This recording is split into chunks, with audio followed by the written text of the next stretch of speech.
Welcome back to the After Bar Podcast. My name is Brandon. I'm joined with Ben, and today we're talking about NBA bubble stuff, some updates that we had from our previous video that we made, and just some general stuff that we want to talk about for the NBA.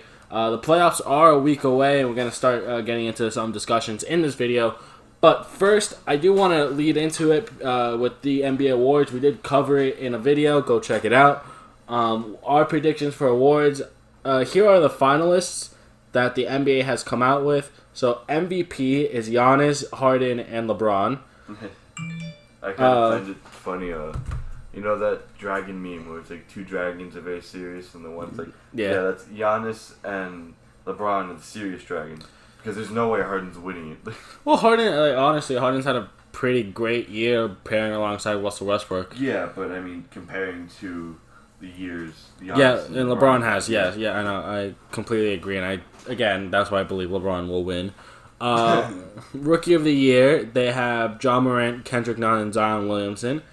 I think there will be some controversy if Zion does win this. However, the Pelicans will get into this in a little bit, but the Pelicans are mathematically eliminated from the playoffs, so I doubt it. And I can honestly see Ja Morant, if he does give the Grizzlies into an 8 seed, or get the Grizzlies into an 8 seed. I know, but I feel like, honestly, you're a rookie and you lead your team to an 8 seed, and you just lost two. You lost Mike, like you're a franchise. You just lost Mike Conley, right? You're in this tank mode because they traded Mike Conley in the offseason, Marc Gasol midway through the season to the Raptors. You know, there was a lot of expectations for them to, still tank, but not do well. But the pairing of Jaren Jackson Jr. and Ja Morant has honestly been very, very good.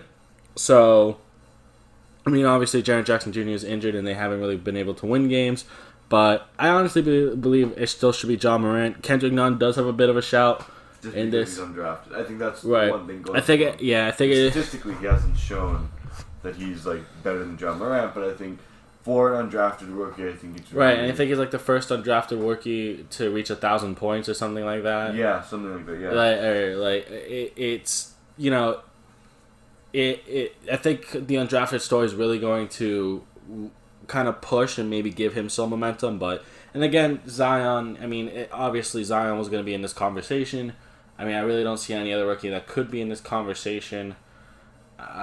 Realistically, but if they don't give it to Ja, like we riot. Like honestly, it should go to Ja, but we did discuss that in another video, so go take a look at that video.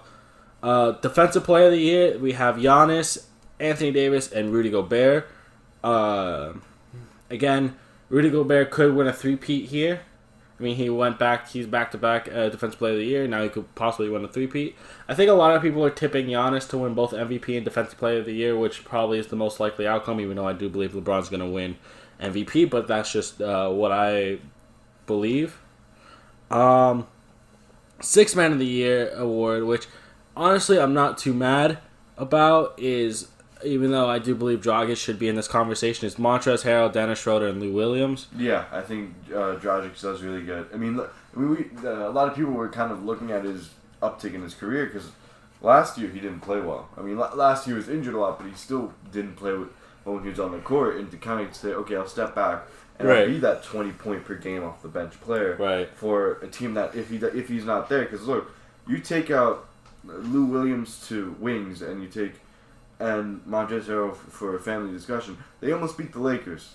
Yeah, no, and if you take out Goran, you probably will lose that game. Right, and we're going to get into that because we just finished watching the Heat versus Pacers game, which we're also going to get into. But Goran didn't really show the best. Yeah, he's coming off like an ankle injury, I do believe, or a back injury that was affecting him last year as well. So I think, honestly, this list is fine. I think if it was a 4-man list, I think Dragic definitely gets in on this list. But I honestly like Dennis Schroeder here.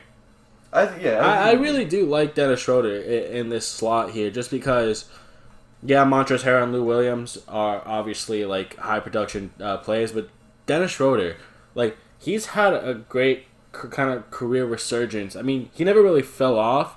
I mean, with Atlanta, you could say like maybe, but but he's now willing to come off the bench behind Chris Paul and Shai Gilgeous-Alexander, and he's been honestly a great defensive presence for them. That was his specialty. Offensively, he's still pretty decent as well. So honestly, it's a good shout. Most improved player, which we will get into some of the discussions as to who probably should be in this or not. Bam, Luka, and Brandon Ingram. Now, Ben and I both agreed it should be Bam in our predictions video. I know I joked that if someone didn't win that we riot. If Bam doesn't win this, I am marching to the headquarters of the NBA and standing out there with a picket at a picket line. I will be there, even though Corona. Right, and I do believe that a lot of people have thought, a lot of people in the NBA and a lot of NBA fans have looked at it and said, all right, really, do you give Luka Doncic most improved player? No. Over a guy like Devontae Graham, who averaged 2 points a game to now 19 points a game. Yeah. Coming off the bench too at some points. They started Terry Rozier a lot. They didn't really start. Now they started to start Devontae Graham. I mean, this was before NBA shutdown. So, I honestly think you could probably give this. I honestly, out of the list, I mean, these are all all-star players. I do believe it should be Bam just because he has had, I think, honestly, the biggest growth. Because Luka, from one potential MVP season to another potential MVP season, there really isn't much growth in that. Brandon Ingram, there's no growth.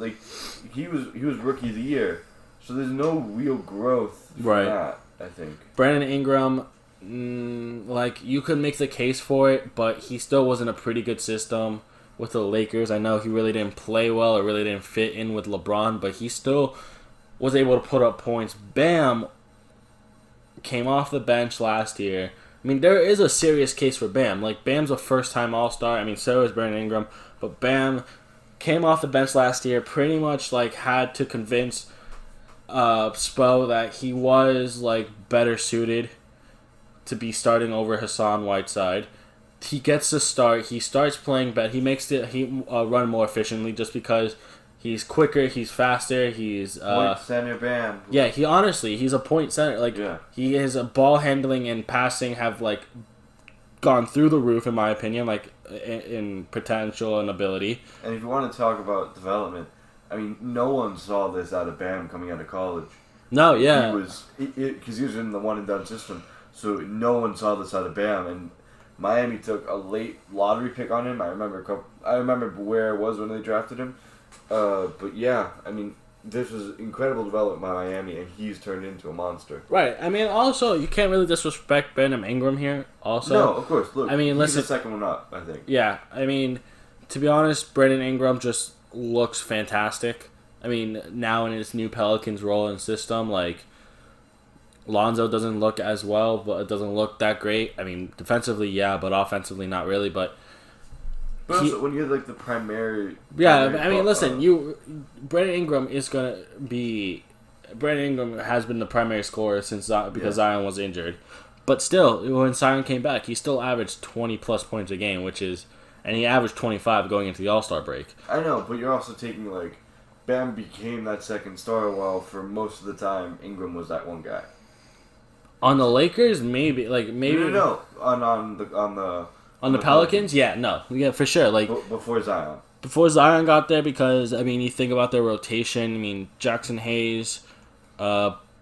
Redick, Josh Hart, Lonzo. Some guys coming off the bench. There really isn't. Yeah, so he's going to be the primary scorer. So honestly, I do see Bam winning this. And then finally, the coach of the year is Mike. The three finalists are Mike Budenholzer, Billy Donovan, and Nick Nurse. Now, I have to argue, Spo's got to be on this list.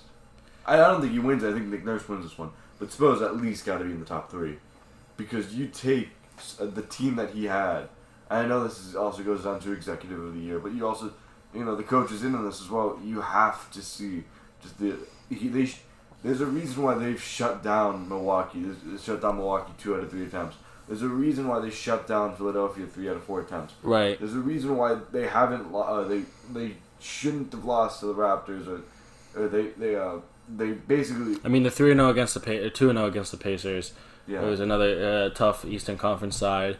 There, I mean, the only team that's in like that top half that they've lost to is Boston. Yeah, and they still beat Boston in the bubble. So yeah.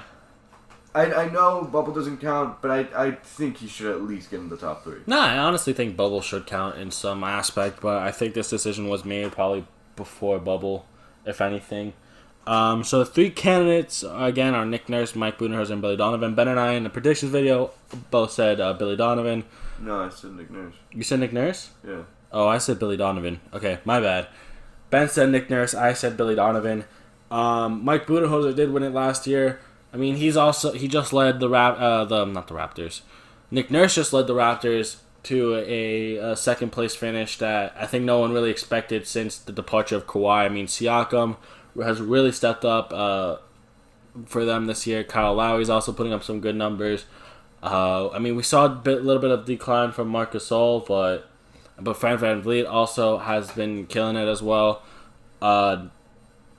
Billy Donovan, in my opinion, does look like the best candidate out of those 3. Just because, again, I mean, it's kind of like also with the Raptors, but at least with the Thunder, they expected not to make the playoffs at all. I think a lot of people and a lot of people's predictions had the Thunder not even making the playoffs, and they're currently, the 5th seed now? Right? Yeah, no, they're the 5th seed seed for Billy Donovan. I said Nick Nurse because people projected them to, from where they were, they projected him to fall all the way down. Right. With my friends, I had them at 7th or 8th. Yeah. I just didn't think this was a competitive side, and I think this is a side that's kind of rebuilding-ish after Kawhi and all that. I mean, you have an aging Marc Gasol and Serge Ibaka. Yeah, you had some young pieces, but honestly, they came back. They signed some good guys. Their development is the second best in the league. Yeah, I mean, honestly, some guys have really stepped up. Player development has really well. I mean, you see guys like OG Anunoby, Fred VanVleet, like I mentioned before. Pascal Siakam, obviously. I mean, he has to be in contention for some award in the future as well, my opinion. Rondé Hollis-Jefferson has looked really well, worked a little bit better since his days in Brooklyn. So, yeah, no, they definitely have some good player development and player management over there. And then, obviously, you have Mike Budenholzer leading the Bucks to the 1st seed. I think this is just... It's covering their ass, really. Yeah, I think, honestly, because I think they also have the best record in the NBA, so yeah, I think you have to put him there. And Mike Budenholzer again has done a fantastic job of surrounding Giannis with shooters and surrounding Giannis with players to not only cover him defensively at times and when he's on the bench offensively, but also just to have shooters around Giannis, which honestly we've always said that's what you have to do with Giannis. Yeah. So that, to me, is 2 big things from the. That's a big thing from the bubble. Now let's move on to some notable performances. Obviously, I think we're gonna really quickly talk about bubble T.J. Warren. The fact that he was even traded for cash considerations and he did well during the regular season. He did decently well during the regular season. I think everyone thought this was a steal, right? Sure. Yeah. Bubble Warren is averaging 35 points a game. I mean, we just saw him get. We just saw him have a poor night against the Heat a few hours ago, but for other 5-6 games, no, he's played well. Right.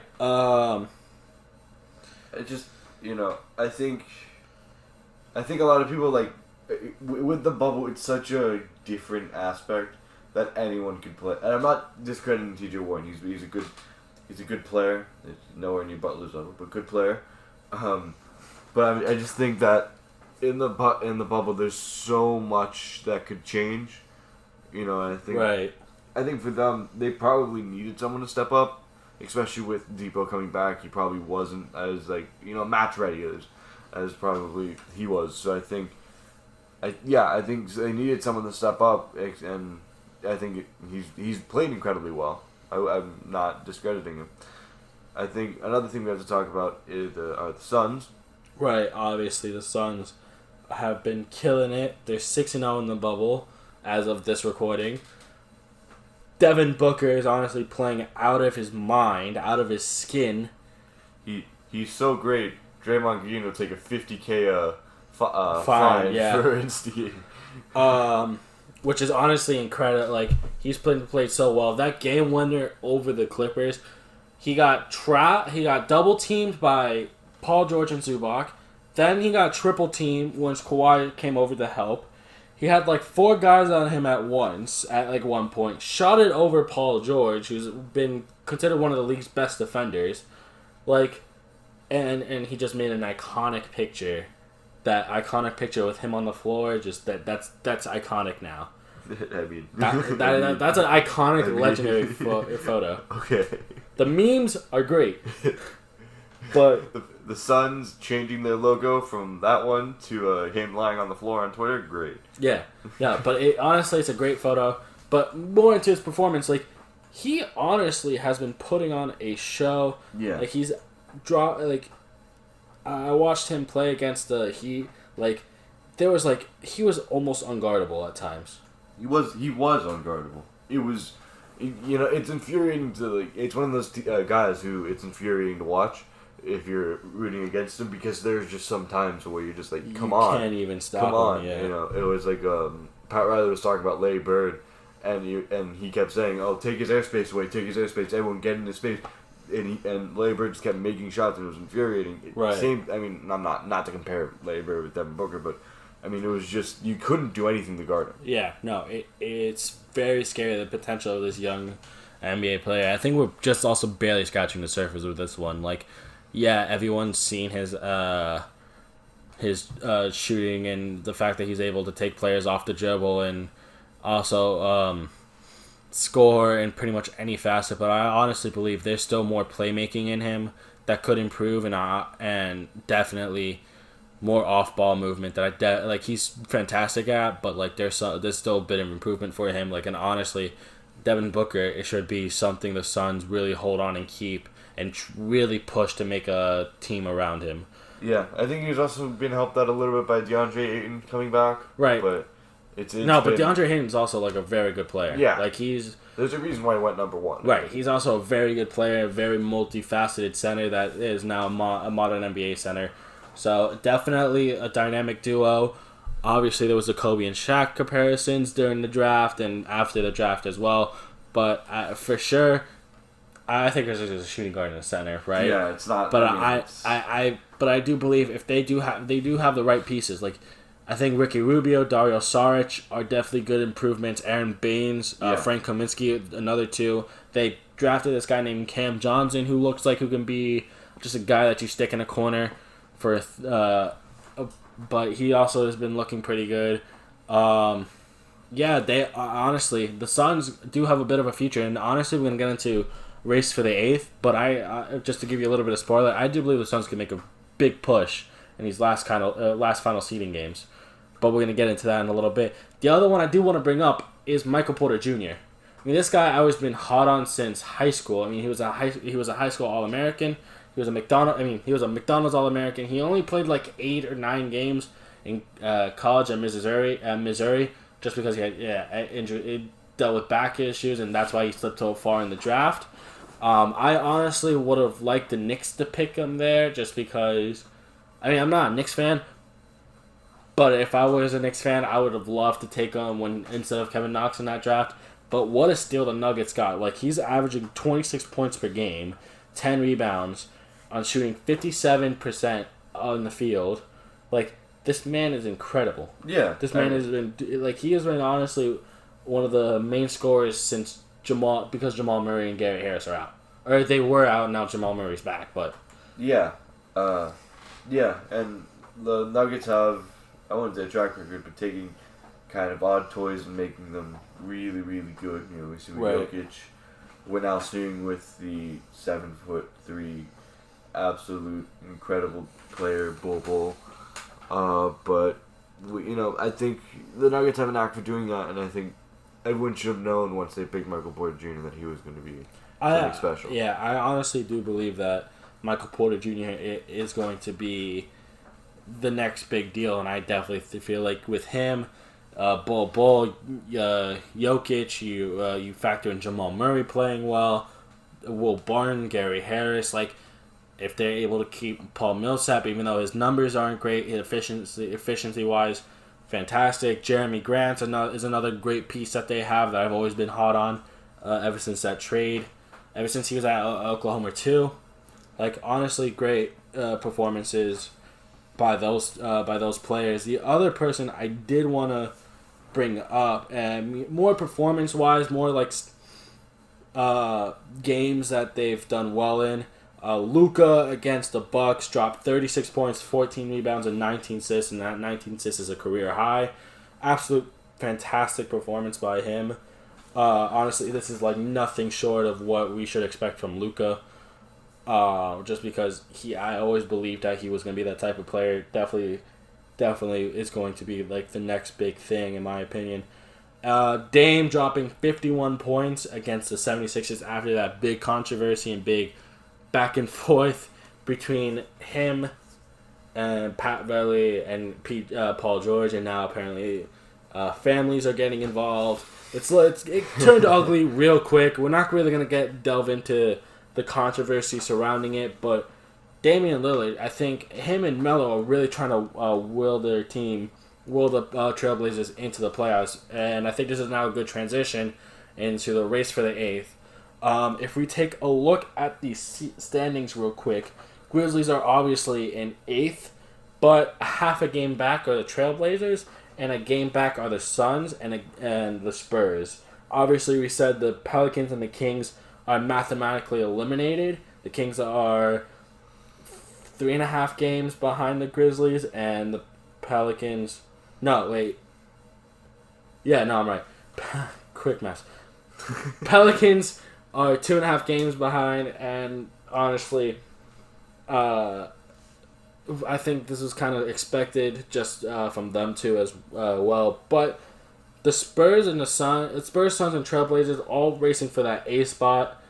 Ben, what do you believe is going to be the final result?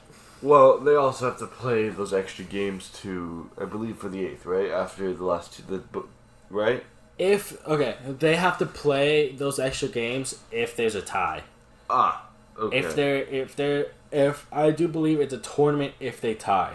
Okay. If I'm remembering what the announcement was correctly, because if somehow the Grizzlies, the Trailblazers, and the Suns all tie on record wise, which they and the Spurs, they will have to have a tournament for that 8th spot in the playoffs. Okay. I'll go on record right now. I think there's some teams like when you have like West Ham, they're just too big to go down and too talented to go down. I'm gonna go ahead and say the Blazers make this one. I know, Bubble Suns have been incredible, but they still have to run the table and hope that everyone loses. Right. Grizzlies can't win a game to save their life, and when you have Dame, who is borderline, you could argue he's the best point guard in the game. You have contract Hassan Whiteside. You have Yusuf Nurkic, who we didn't talk about, but I think has been incredible in the bubble. You also have Melo. You have do they have CJ? CJ is still there, yeah, and he's also been doing really well. Yeah, so I think it's too big to fail for them. I think if they can win out, I think they'll probably make it. Especially since I believe they're in that 9th spot. Right. Yeah. Yeah, for sure. I definitely think this could be a turning point for the Suns here. I'm very hot on the Suns. All right, in the sense of they're obviously being led by a credible performance by Devin Booker, but I just feel like the momentum that they have, the fact that they are playing so well. Honestly, I've been watching some of their games. Like, they're shooting at a very high percentage and a high efficiency. I do like the Trailblazers, though. I do have to admit the Trailblazers are another team that I'm very interested in fighting for that spot. I do believe the Grizzlies are going to fall out on that 8th spot. just because they are missing a key piece in Jaren Jackson Jr., and I just feel like it's too much for John Morant to just carry this team by himself. So yeah, I do believe it's going to come down to either the Trailblazers or the Suns. I mean, we could see the Spurs making a sneak. They never die. I know. They just don't go away. Kind of a sneaky way in, like a sneaky trying to sneak their way in. But yeah, I just see the Spurs. I kind of just see the Spurs kind of falling out. I mean, they won their last 2 games, but yeah, I honestly see the Suns just taking that momentum. Like, they might go 8-0. Like, They would still need people to lose. I know they still would need people to lose, but I think, honestly, all the odds are stacked against them. This could be Devin Booker's first time in the playoffs. Like, that would be, honestly, kind of sick. They do have to play the 76ers. Their next game... yeah, but, like, everyone's out for the 76ers. Right, Ben Simmons, Joel Embiid are out, so that's going to be advantage. And then they have to go play Dallas. So, I mean, granted, they just blew out the Oklahoma today. They beat Miami in a close one. They blew out Indiana. They beat LA in a close one because of that. The Clippers, Lakers. Clippers, right. Clippers, Sorry. in that with Devin Booker hitting a game winner. They beat. Sorry, I'm just trying to pull up some stats real quick. They beat the. They beat the Mavericks in a close one. I don't want to say it was because of a game winner, but yeah, and they also beat Washington and Portland. Like, it's an incredible run that they've they had. are in a great run, and yeah, if you also compare their schedule with the likes of Portland have to play. Their next games are against the Mavericks and the Nets. So those are, I mean, at least the first game is a very tough game. Yeah, the Nets have the Nets aren't like the best. Right. And then if you just look at San Antonio's remaining games as well, they have to play Houston and then they have to play Utah. 2 very difficult games. I just think schedule-wise, I mean, for argument's sake, let's just look at the Memphis Grizzlies. Yeah, they got to play Boston and Milwaukee. Which, I mean, they're probably losing both, let's be honest. Like, they're out Justice Winslow, Tyus Jones, and Jaren Jackson Jr. 3 key pieces. They're not going to do well, in my opinion.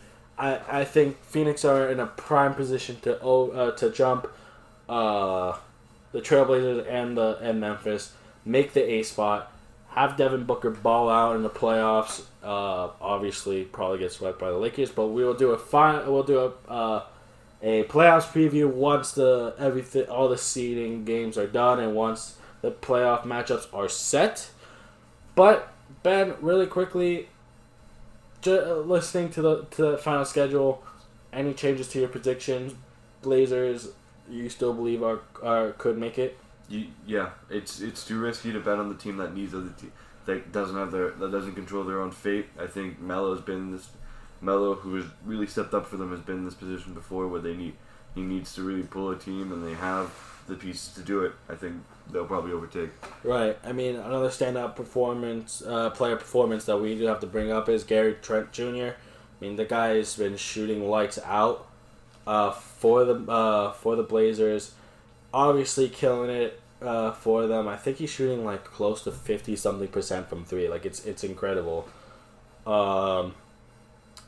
Yeah, and just going through some quick games that, some analysis that I want to bring up.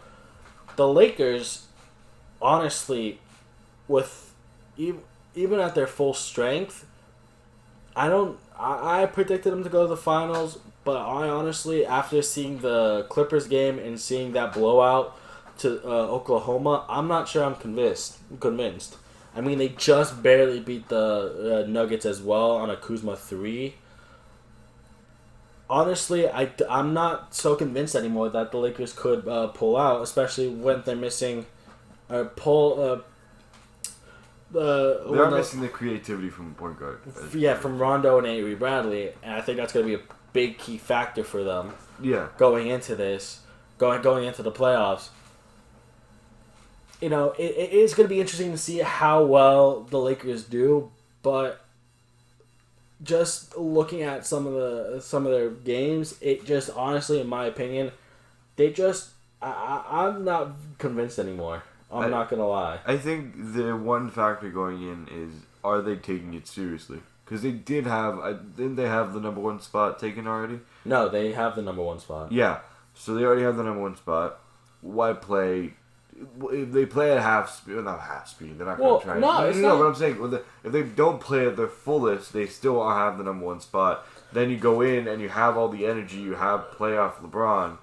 You know, that can still take it. And I think with that's the case. I agree with you. I don't think they look as good as they did in the regular season. Yeah, but there's still a case to be made for them to say, hey, maybe they're not playing as well as they can. Right. I mean, listen, it was a narrow win against the Clippers. Toronto, they got absolutely They got absolutely blown out.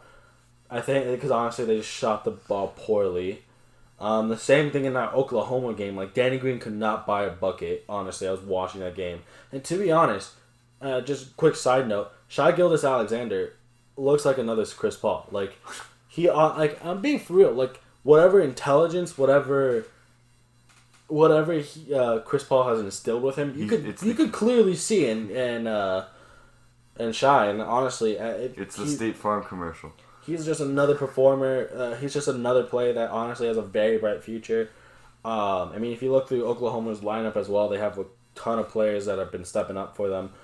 But Utah, they just beat them by 8 points. They got blown out by Houston. They lost by 5 to Indiana, and they just lost. They just won by Kuzma 3 with 0.4 seconds left against Denver.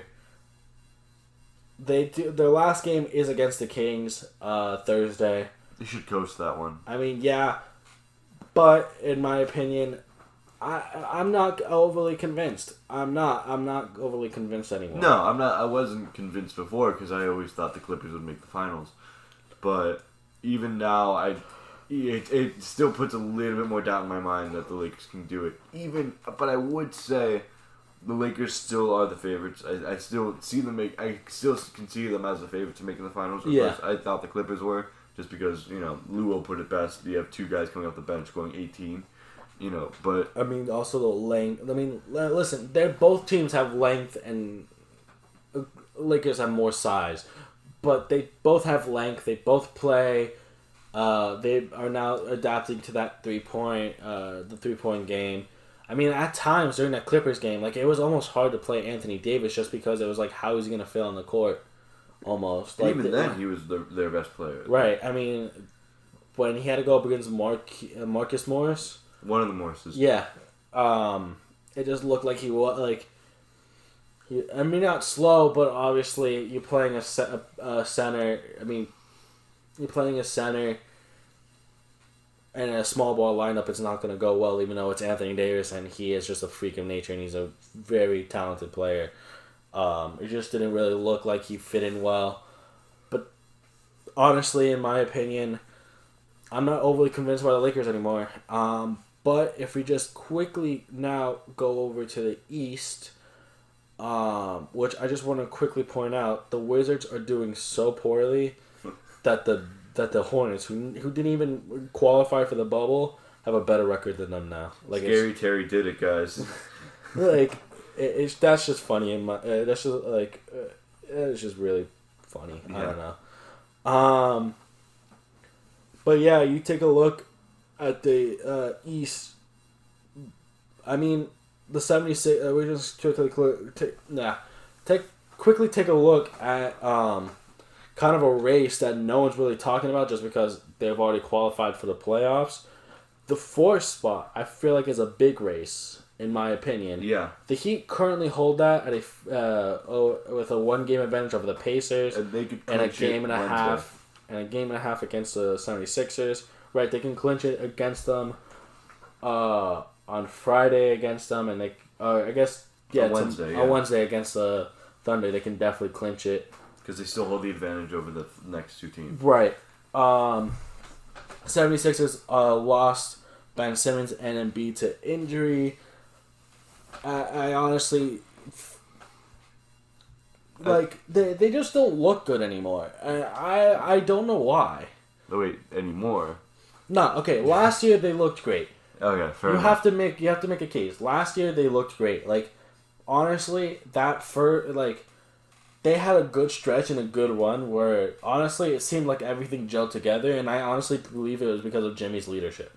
You take Jimmy out of that equation, who's that voice in that locker room?